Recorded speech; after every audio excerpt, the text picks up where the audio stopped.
everyone. So we got Matt Kazam. We're going to talk about how to use humor to make your companies and yourself better overall. My name is Bill Gallagher. I'll tell you about Matt Kazam in just a minute. I'm your scaling coach. I'm host of the show. And our show is all about how to scale and grow no matter what the economy is doing, what the world is doing, no matter what your industry, your neighborhood, etc., what part of the world you're in even. And you can find all of our shows, plus lots of others, at... Oh, listen to that. The music just changed. It is. Power. The protest is rolling through. It sounds like the protesters might be rolling through. This is actually one of my favorite old movies. Spike Lee was featured in Do the Right Thing. Yeah. So, as I was saying, we've got hundreds of episodes. So we've been doing these shows for like 4 years now, and everything to do with scaling up, plus the leadership, right? The 4 decisions: people, strategy, execution, and cash, or the area I love to focus on a lot, the 5th decision: what kind of leader are you going to be? The leadership decision. And at our website at scalingcoach.com, we've got downloads of all the past episodes, plus the tools and the notes that all of our speakers talk about. So you can get all of those there for free. And we've got all that stuff there. Plus, we'll give you a copy of the book, Scaling Up, for free. Just pay the shipping and handling. We'll send it to you for free. Also, if you're looking for a coach, and we've never had more demand than now during the pandemic than ever before, we've got 200 coaches in my world. And probably I tend to stay pretty full, but I could help you find a coach that fits you from our world of scaling coaches. So get in touch with us. Go to scalingcoach.com. Subscribe there, follow us and that kind of thing, and we'll help you out. Or drop us a note, info@scalingcoach.com, and we will help you out. So on to the topic of the day, Matt Kazam. Matt, you are in Las Vegas, right? I am. It's the Labor Day weekend gave us a little bit of a glimpse of what it was before. But I mean, there are no shows. There are no half of the casinos are still closed. So but we did get a ton of people here this weekend. So at least and it's going to be dead until the end of the year. But I am here in Vegas for sure.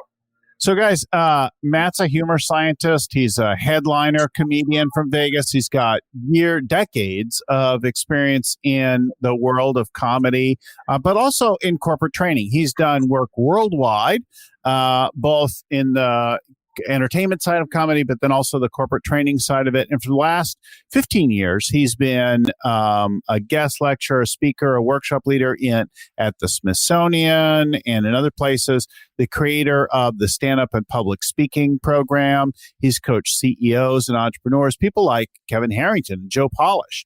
And he's even crafted 2 roasts of Richard Branson delivered on Necker Island. And those things are still held dear by Richard Branson today.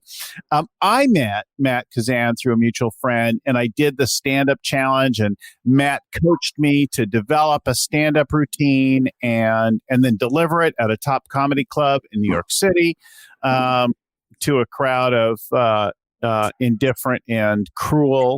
No. You actually told the show, which was weird because it didn't look that way in all the in all the coaching sessions. There was and then you went rogue and then put your own stuff in there.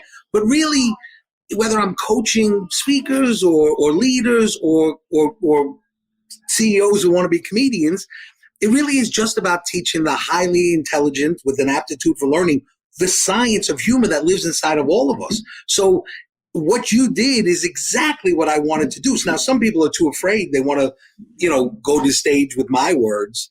But really what I want to see happen is the science take effect. And you were a perfect example of that. And we didn't really know what the show was going to be until you got on the stage. But, with your background, I knew the talent was there because, you had been on radio and you had been a speaker and you had, done all these things before. But it is some of my science that I teach, but it really is the science of humor and how we're wired as people, which is why, especially now, you're already doing so much more to accomplish less, no matter what you're doing, whatever it is. Humor is the secret sauce to making it better and more engaging and more memorable. People only remember 10 to 20% of anything that they hear or see or read. You embed that message with humor, it goes up to 50 or 60%. So, yes, it was great to see you do it over there, but really what I'm excited to hear about is how it's helped you since then. And it must have, whether it's with the podcast or speaking or anything. Actually, you did a scaling up show like 2 days after that happened. You had done stand up again, which I thought was awesome. So we haven't really talked since then, but I'd love to hear about that. Well, so before I talk about how it is now, we talked about facing a crowd at a comedy club, delivering 17, 18 minutes in New York, right? That's a terrifying thing. And I've never been so scared of anything, never been so intimidated in my life. My wife and others watching me are like, whoa, you are like level 10. There are a bunch of things I need to get through that. But let me step back actually for a minute before, because I think about as a kid with my dad, the background, like that kind of thing. I started out destined to be a teacher and a speaker, right? Like it just is in my DNA, but I didn't recognize it, right? So I went off and I did different things. I found myself on the radio as a young man, and then more and more speaking, and it was just drawn to it, right? But by the time mid-career or the beginning of my career, I was highly professional, but getting consistently mediocre feedback and scores at a conference and other speaking. And I think that's a key thing that like I'd gotten so afraid from like embarrassing experiences in middle school to early career problems. I'd gotten so afraid of effing everything up that I would make it all bland.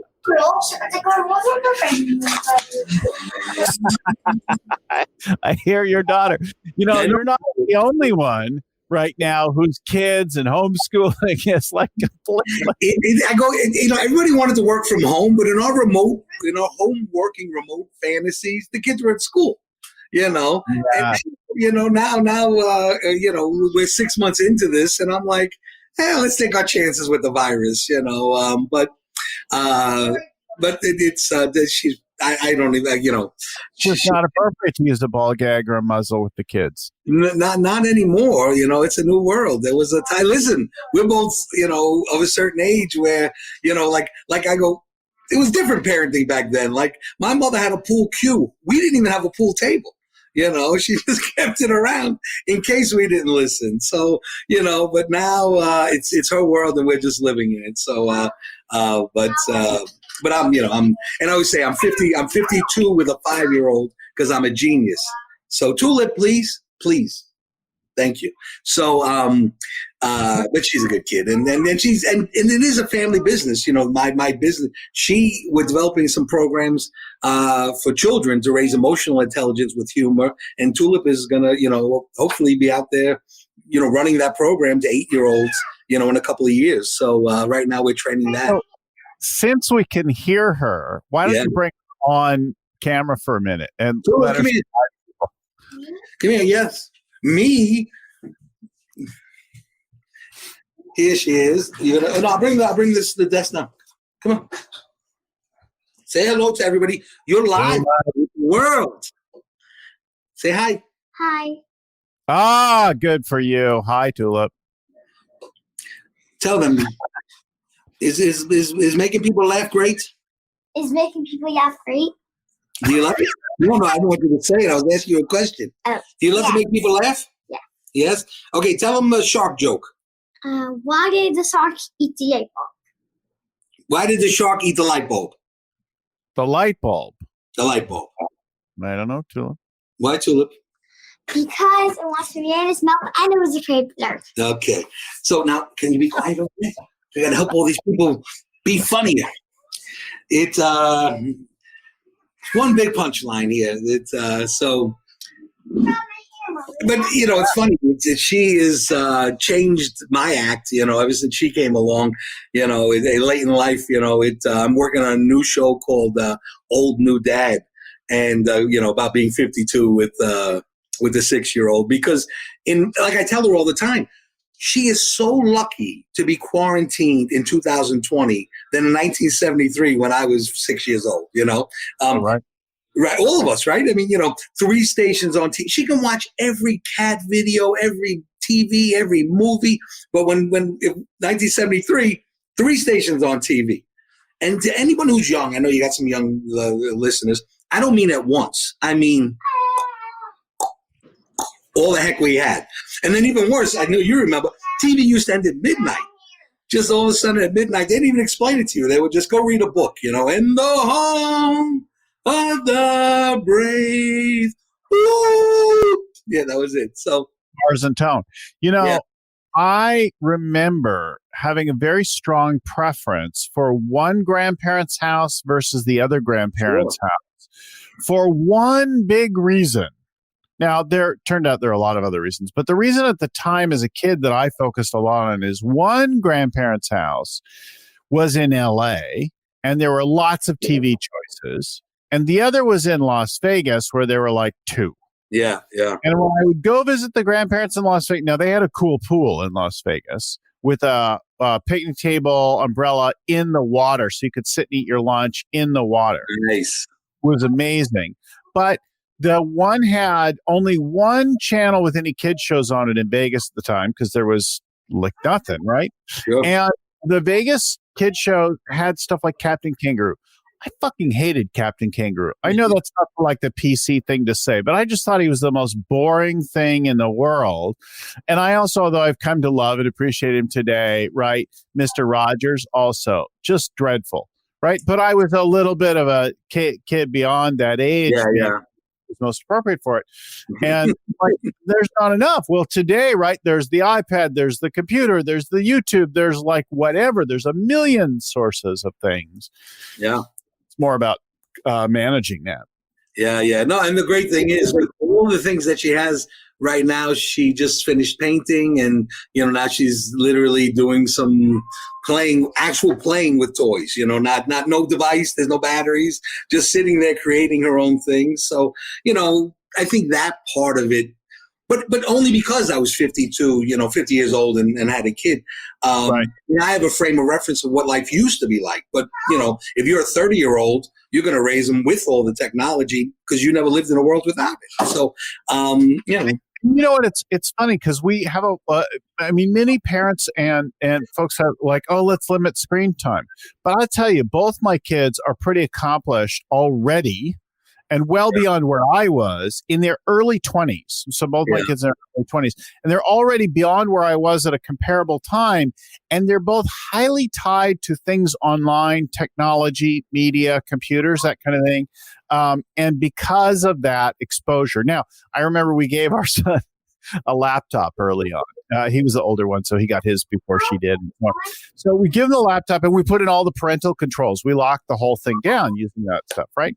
And it wasn't very long before he'd rooted the thing, figured out how to get the root access and reprogrammed everything, eliminated all the stuff. And my wife and I had this side conversation. We're like, I'm like, no, if he knows how to do that, he clearly is intelligent enough to figure out what's good and bad to put in his brain. Yeah. And so he's going to let him have access to the universe. I mean, when I was a kid, I had to go look up the formula for explosives and find the pornography in the hard ways and that kind of thing. Today, the kids have in the woods or something. Well, I remember I blew up a tree in my parents' backyard. Like I made some black powder and other kinds of things. And I blew this. My dad came home. He's like, what happened to the branch? I'm like, I don't know. Yeah. Why is it burned? There were always kind of like random fires when if you're over 50, we would get the random fires. Like, and I use this and even to this day, there were 3 of us. And I do not know which one of our fireworks started the fire, but is the second I saw the smoke and I saw the guy's the bushes go on fire, I just go immediately home for the ass whooping. Like immediately, because I knew it was coming. I'm like, maybe let me get this out of the way now. Maybe I could salvage the weekend, you know? And sure enough, before I even got home, I knew I was going to get beaten because I saw the guy in the house go for the phone. Because back then, you know, everybody in the neighborhood had everybody's number. You know, he didn't have to send her a friend request on LinkedIn, you know, or, you know, email her. He was just, hey, listen, your son burned down my house. And so my mother's waiting for me in the street with the pool cue. Because, you know, back then they would beat us publicly, like, you know, like we were Malaysian or something, you know, and you know, she's beating me in the street and the neighbors are just watching, just out the windows, just watching, you know, because there were only 3 stations on TV. This was better than anything on there. And you know, they didn't know any better. That's all I said. Back then, if something didn't work right, they hit it. Right? The lawnmower didn't work, you hit it. It started. TV had squiggly lines, you hit it. Kid didn't work right, you hit it. They didn't know. But you know, it's amazing how much the world has changed, and that's a big part of the show. I do 40's not the new 20, you know, and it's kind of a last look at how we grew up, and not just the lunacy of 3 stations on the TV versus 1,000, but what did we sacrifice? What did we give up by letting technology come in? You know, I think we've given up self-reliance and creativity, and these are important things that kids are going to need to have, in addition to being technology savvy, you know. Well, you know, you talk about things you give up, right? And going back to the experience. So there I am mid-career, and I'm getting like a crappy reviews and that kind of thing for my speaking. I'm highly professional, right? I speak smoothly and I'm organized and I cover my points, but boring.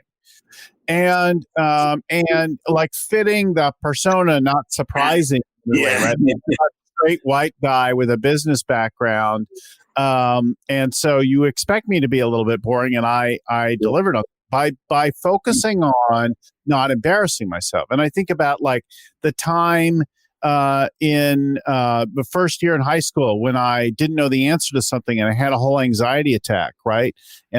Or the time that my executive vice president at a Fortune 100 company just ripped into me and humiliated me with profanity in front of my peers.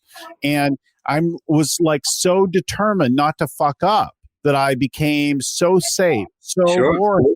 And I think that's true of corporate leaders and corporate speak, that in many cases today, they're just like boring, like stab your eye out, kind of like, oh my, somebody say something engaging or funny or whatever, but we're terrified of offending someone or like, right?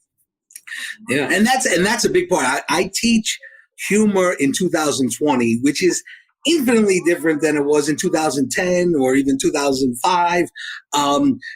So, you know, if you're going to do it, which is now, you're going to have, there's only 2 options you have if you're going to speak or communicate. If you want your message to be heard and not just, when I say heard, not just heard, but actually, you know, digested, it's either humor or storytelling, because information you process with the conscious mind. Humor and storytelling go right to the subconscious, where you're now connecting with every long-term memory, every belief, every emotion that they have. And most people just think speaking and communicating is the delivery of information. And yes, it may have been that way before, but there's no more room in the inn. You know, there's no more room in the conscious mind tulip. There's no more room. So you're going to have to find the back door in, and humor storytelling are those things. And up until now, it's been organically. There's certain funny leaders who were funny before they got that gig, and now they use humor. And I'll get letters all the time from people, emails all the time from people going, you know what, you're 100% right. I've been using humor in my business, you know, leading my people, and these people will take a bullet for that guy. Meanwhile, the guy delivering the information, you know, they really have no emotional attachment to it all.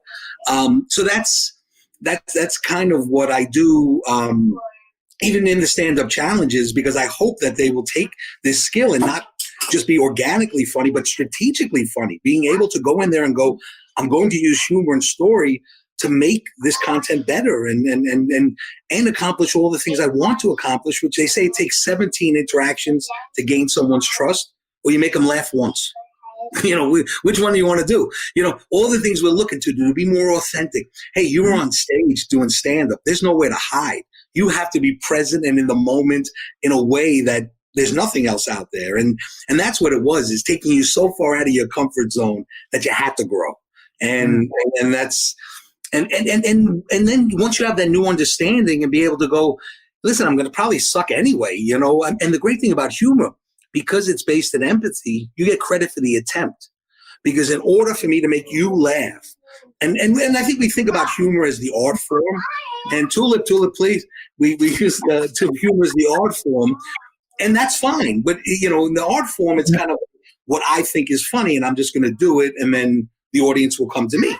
But if you're going to use it strategically, it's what do I know about this audience? So in terms of doing that, you've shown that you care enough about them, first of all, that you don't want it to be boring. So I think everybody worries about, oh my God, I'm not going to get a laugh. I'm not going to get a laugh. But you got such a wing just for attempting it versus not that. And you'll dial it in. And then what happens is, just like stand-up, you create the same content that can be used over and over and over again, because whether it's media, podcast, how did you start the business, tell your origin story, everybody's got one. And that's the power of working in the business world versus we give comedians way too much credit. All they know is how to do it.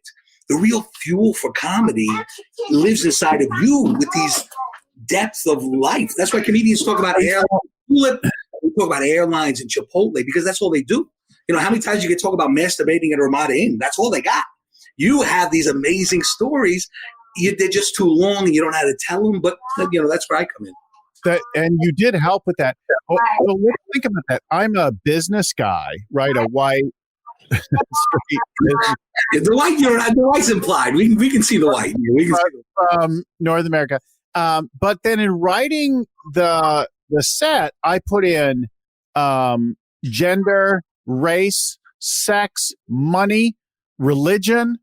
I covered all of these things, class, and some of the things I put in intentionally. I'm like, oh, my kids are going to be there in the audience when I do this show, so I should throw in a little sex just to mess with them. You make them feel comfortable. It did kind of work in that regard, but I could have taken it up a little bit notch by saying, my kids are here tonight, whatever. So let's talk about sex. Yeah, absolutely, yeah. And remember, we're doing a stand-up piece at a comedy club. So all of that stuff was on the table, Now, if you're doing a speech in a corporate situation, you may want to leave the sex and the other stuff out of it. But like I said, when I do coach someone, I give them metrics, especially now, because somebody can be offended because you talk about sex, but you may not lose your job over it. Tulip, seriously. However, if you there is 5% of comedy, I think, that can go the wrong way, because people laugh for two reasons. They laugh at a commonality, they laugh at a superiority. And even I can hear where the laugh comes from, because they don't come from the same place. A superiority joke doesn't have any value to you. Like all the things I say can accomplish, to gain people's trust. People may laugh, but they're laughing because it's the release of nervous energy because you made them feel uncomfortable. And then, and it happens the same way with sex or cursing or any of those things. But it's a superiority laugh. So I give people the example, if there's a victim in the joke and it's not you, don't tell it. And especially you, white male, if you're one of these groups, maybe you can get away with it, but I don't think there's any real value there, because then it becomes a commonality thing. Well, so what worked for me was the self-deprecating, right? When I made fun of being that lean into it, and then I raised it by surprising them with some of the things that don't fit that appearance or that persona, right? And those two things, I think, in the whole set worked better than the rest of the stuff. No, and it's more engaging and more personal, and it's easier, self-deprecating stuff, because we all do it and we all understand it, and a lot of this is intuitive, and so even when you're performing to an audience, you have to understand that it's somewhat the favorite, because it humanizes you. It connects you. It's what I do to Richard Branson and Kevin Harrington. How can I take, these billionaires and make them relatable to the guy in the mailroom or the rank and file? And it is the self-deprecating stuff. But a real quick point, about the superiority. Where superiority does work is in your business. What your business does. Why is your product better than someone else's? It's kind of like I tell people, it's like the flip phone. When we make fun of the flip phone versus this phone, obviously this one is superior to the flip phone. And as long as we keep the jokes and the material about the phone and not the reason why the person might still have a flip phone in 2020, then then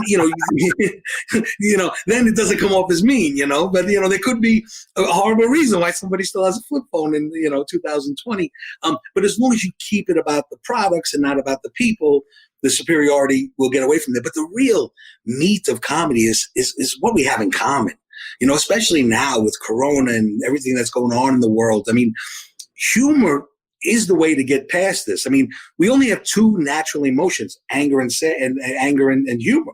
And if you lock humor down as part of the equation, all you have is anger, and that's really coming to manifest itself.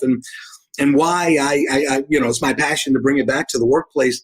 And even if I do that through helping speakers become more engaging and entertaining, so they can spread their message better, I'm at least, at least contributing to the solution and not being part of the problem. So let's talk about where it goes off, because you said this in the preparation for our show here. You said everybody's funny. We're born funny. And we think about how entertaining kids are, right? Your daughters. Yeah. There you go. But you said we shut that part off of ourselves and it needs to come back. And that's what I resonated with, like my own personal experience, is how at some point midlife or mid-career, I got really boring. And then I had to get unleashed and let go and swing out a little bit in order to actually bring back the funny and the engaging part. It took conscious work on my part over time to bring it back. Yeah, I mean, why I'm a great ambassador for this, and certainly the person to articulate this, is I get to live in that space, in the comedian space, 24/7. For the last 30 plus years, I've been a comedian up until then. So I never have to go, be a regular person and then come back and go, I got to be funny now. So, I see things that other people don't see because I'm always tuned into the humor part of my personality and maybe not some other parts of that. But the data says children laugh 400 times a day. Adults laugh 3, 3 to 10. I mean, somewhere along the line, humor's not becoming such a priority to us anymore. And the ones, though, where they haven't shut it off are intensely successful. Have you ever seen a homeless guy who was funny? No, but we've seen CEOs, we've seen salesmen of the year. Every single time that salesman of the year is a funny guy. Okay. Now, why should humor be left to only those people? If it lives inside of us, I can unlock it. I'm doing this team building joke writing program, 75 minutes. In that 75 minutes, I'm helping some of them because at the end, I can see that they're changed. And, but the reason I'm able to do it is because it's already there. I'm not teaching physics where they have to learn something. They already know what I'm telling them. It's just not something they go to. And the reason we were given humor is as a defense mechanism to put up with all the bullshit.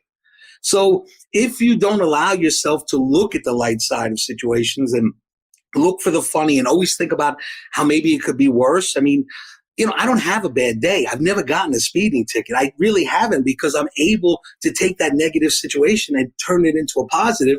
Most people just take a negative situation and make it worse. But it's not their fault because they don't have that part of the human experience that we were given to deal with this. And humor is it, And if you look at cultures, I've studied all of this. In cultures where bonding and community are important, humor is an all-day event. They're laughing still 400 times a day because it's never been shut down. And I'm talking about, you go to the Amazon, Africa, and Alaska. In these places, humor is such an important part of the society where, these people live harder than we could ever imagine. And so that's the great thing about my business is the data is there, and it's not my data, it's the data, which is really cool. It's just that we've also been told that you can't teach funny. I mean, that's so ingrained in people. But I think my approach to it is I'm not teaching funny. I'm just unlocking what it's there. and then giving you, the blueprints on joke writing and how to take your stories. And, we went through 6 weeks of this, mining for those stories, you swimming the triathlons, and you in really diving for your truth. And that's the other thing, too. If you start off with your truth, it engages people right away. Then a lie, the truth engages, a lie, disengages. So, I'm passionate about it, but I do think in a post-corona world, we're going to have to unpack all of this, and humor and story are the best ways to do it. And, how are you using this now with teams and corporate culture, given that people are working remotely and connecting online and in limited sense in the workplace? How does that show up now? What kind of work are you doing there? We can't get together live. So, the speaking coaching business is gone away. And this is something to think about. If you thought most people were bad live, imagine how bad they are virtually. Now, I've been lucky. I've been working in this space for the last 2 years. But like on stage, if things aren't going so well, you could throw more energy at it, and maybe that gets you back where you want to be. You can't. I know a guy out here with a confetti cannon. He's shooting it virtually like it's going to have some effect on these people. And that's what I'm saying, is nobody really understands the space and the medium, and they'll make a million excuses for it, but it is different. But if you just understand that and realize you're really good at it, because it's like radio to me. You're performing to an audience that's out there. You just can't see them, And so I lean on those skills, but what everybody is looking for, because finally in the last month, people have accepted, they went through the levels of grief, and the last one is acceptance. And they've accepted that this is probably going to be our life for the next year. So everybody's looking for these connective type of events virtually. And, they're learning juggling and magic and mixology. But I put together a joke writing program where definitely engages them, because what you need in this space is vulnerability, and to see each other in a different light and connect with each other in a different way. And, drinking in a happy hour isn't going to get it done 6 months into this. There's going to have to be more. So I put together this virtual joke writing team building program. And I also have one on storytelling and improv. But the joke writing one is gotten the most traction. And it's beautiful, because I'll see over that 75 minutes, I do stand up for, 5-10 minutes. Then I teach them joke writing for 20 minutes. And at the end, they break out into breakout sessions, and they write jokes as a group, and then elect one person. They come back. But when I get into those groups, they're writing material as a group with using skills that they didn't have 30 minutes ago. So, I'm really hoping that this is one I can scale, speaking of scaling up, because I have all these comedy coaches I've trained to work on the stand-up challenge. And now, because we don't have live events, stand-up challenge went away. So I've adapted this virtual world, but I do think after it's over, some part of virtual is going to stay around. 100%. 100%. We should all take that lesson away. Some of this remains. It's never going back to normal. It's always a new normal, right? Sure. And you think about it. I mean, do we need to get on a plane and fly to all these events anyway? Some of these things should be done virtually, and also it's another revenue stream. If you're putting together an event, not everybody can pack up and go to Vegas to come here. Why not charge them, something to be able to watch it online? So, I do see. So, and I'm hoping, because you know what? I don't ever want to put on pants again. I have only shorts on right now. So, listen, I hope this world does stay, and I can have more impact. I can help more people. I can reach more people. In the future, this is the way it's going to be done. So if you have to, and I help people selling from webinars and things like that were already in this space, but those are not necessarily live. So you just got to find a way to be more engaging in this, because if it doesn't go right, then, you made a hard situation even worse and just wasted your time. So I think a lot of our teams are figuring out, so they get tired of this. How do we make it better? I'm like, okay, CEO, if the Zoom reality sucks a little bit for you, it sucks for your team too. So together, figure out how to make it more real. So that's it. Maybe get rid of your virtual backgrounds and really open up about the closet that you're living in. Right. Maybe bring in a prop. I bring in Elmo when I want to. Elmo, right? Elmo. He comes in. Maybe do a scavenger hunt. Maybe share something embarrassing, or maybe share a sweet moment about how this weird time has given you something back, like time with your kids, maybe too much time with your kids, right? Exactly, right. Yeah, I mean, and talk about where it's struggling, right? Like, what is creating an issue for you as well. Yeah, and I've been on some of these where it's been great, and I think 6 months into it, people are starting to figure it out, which is what I've been waiting for, because they've only been doing the virtual happy hour because it's all they knew,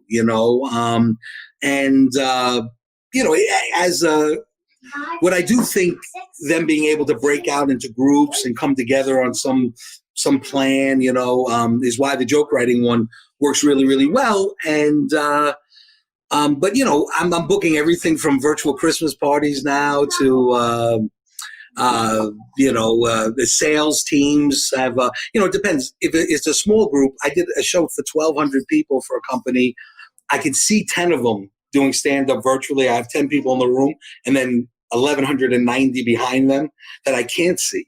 And if I'm in a stand up show and it's not going well or something's happening, I see the audience, so I know what area of the audience I got to kind of engage more, or, if there's trouble over here or whatever, or if I can't see being able to just do the stand-up show for these 10 people and hope that the experience they're having translates to that. It's a chess game for me now. But if I figure it out, it certainly is something I can scale like there's no tomorrow, because I'm now booking events in Europe and Australia, and it's humor is global. There's one slide I have. It exists in every culture on the planet, in every form, in every modality. It's even your facial expressions. Those that's humor. You can get. It's amazing. Sometimes I get a bigger laugh with saying nothing.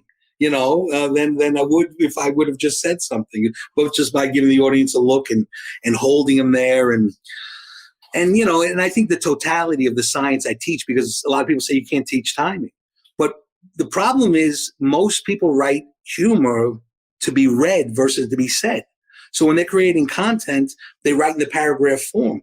That's why I taught you the formula: set up, describe the situation, punchline, tagline. So you're breaking out that dialogue. And it's easy to see where the wasted motions are. It's easy to develop timing when you learn how to write it. So, it's not like I feel like there's been a lot of people in this space selling humor. And these were people who couldn't get laughs at the comedy club, ran back to corporate America and held themselves off as humor experts. But they never really understood the science. But, in my case, I've broken it down so that the average person, whether or not you think you're funny, doesn't have anything to do with it. We are all funny as humans, and I've broken it down to kind of, even if you haven't been doing it with intention for the last 20 years, I can bring you back up to speed for sure. And I did it with you. Look at that. You stole the show. Well, I find I'm still using humor now online. Little jokes and asides, bringing in something that's happening. Something goes off with one person, or a kid runs in or whatever. Use that, bring that into the thing, and then interact with it. And there's a mix of settle into something, feel it, don't step on the laugh or whatever it is. Yeah. And then come unleashed and bring some energy back into the thing, and then let that kind of incorporate, and then read what's happening with people. It certainly is easier if you can see a little bit of what's going on in the room than if you're just like in a webinar kind of thing where you're just trying to broadcast out. Yeah. The timing is harder to feel. Unless you're really centered yourself, but you don't know what's having traction, and then you go in your head, and then you're really not present, and then yeah. Or you look to the chat. They some people lean on the chat so much where it's like after every statement they make, they're looking for instant feedback. And it's like some of this you've got to trust your instincts, and I think a lot of people are too thinking that they're going to go back to the real world. So why should I get good at this? What we just said, part of this is going to stay around. Real world, this is virtual world. It's all kind of a continuum, right? All this, and this is another big thing. I go, all this did was bring us to a place that AI was going to bring us to anyway. I mean, that we were going to lose part of the labor force. We were going to find more efficient ways to do things.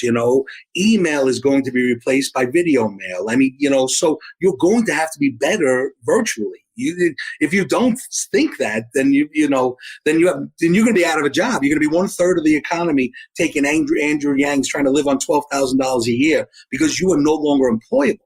Now, from a culture standpoint, the exciting thing for me and why I know I'm on a collision course with $1 billion, because once a robot has taken your job, whatever's left, that means a robot couldn't do your job. First of all, if a robot can do your job, why the hell do you want that job? I mean, it can't bring you any joy. It's a joyless job. But if whatever's left after that is going to be treated more, is going to have to be treated more human. You're going to have to engage your human assets in a different way once we've cut out the fat of the organization. That means a robot can't do your job. So you're going to have to retain that person, make that person more productive, more innovative, more creative. And again, humor is people see it as a time waste, but I go, if you allow first of all, they're stealing time from you anyway by running to Facebook every 37 seconds, looking for connection, looking for humor, looking for entertainment and engagement, when the workplace used to offer that.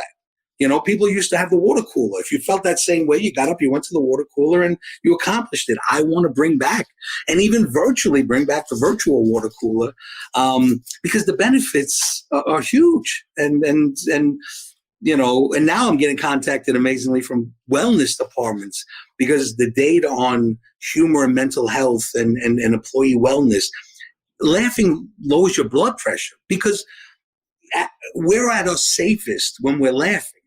So, of course, the blood pressure would go down. Plus, of course, it would be the least toxic state you have because no one's ever, there's nervous laughter, obviously, but, if a lion was attacking you, the last thing you'd probably be doing is laughing, if something really bad is happening. But if you're laughing, we're at our best as humans when we're laughing. So, on a level that's like as soon as we can laugh at it, there's a beginning of, or even an advanced state of acceptance.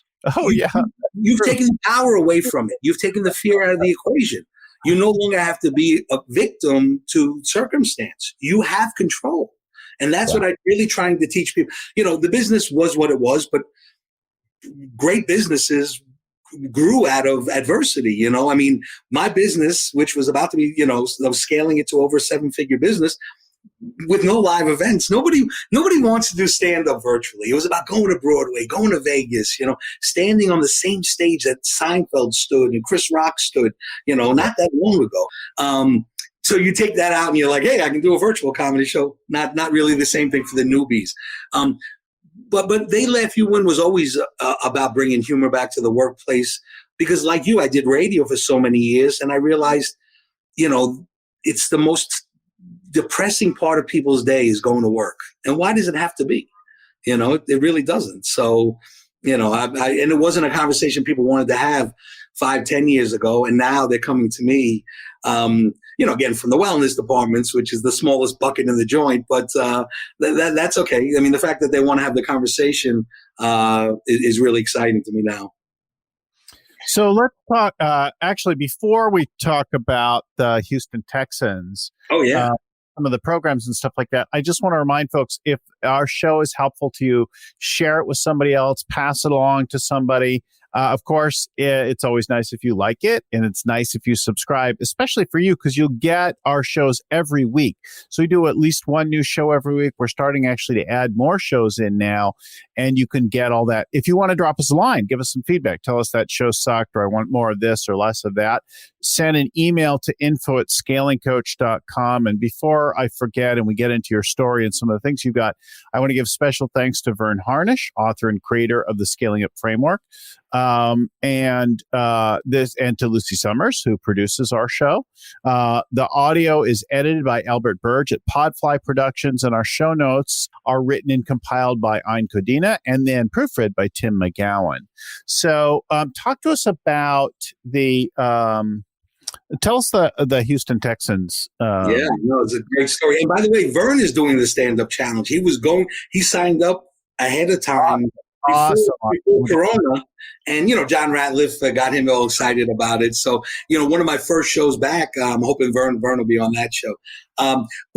So it was, I don't know, maybe 10 years ago, 13 years ago at the most, now 12 years ago.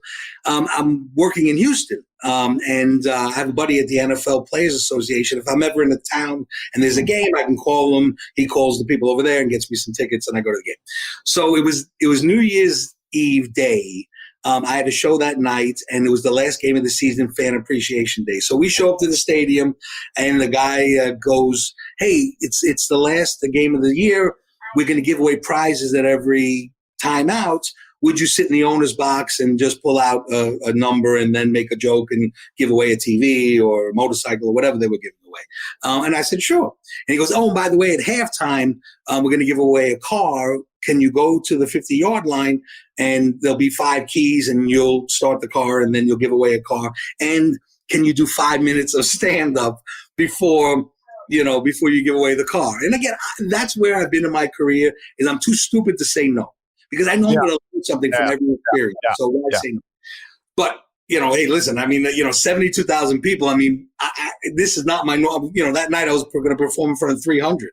Here's 72,000 people. And I realized, so I said yes. And then they announced me and I start running out to the 50-yard line. And I realized to myself, I don't even have an opening joke.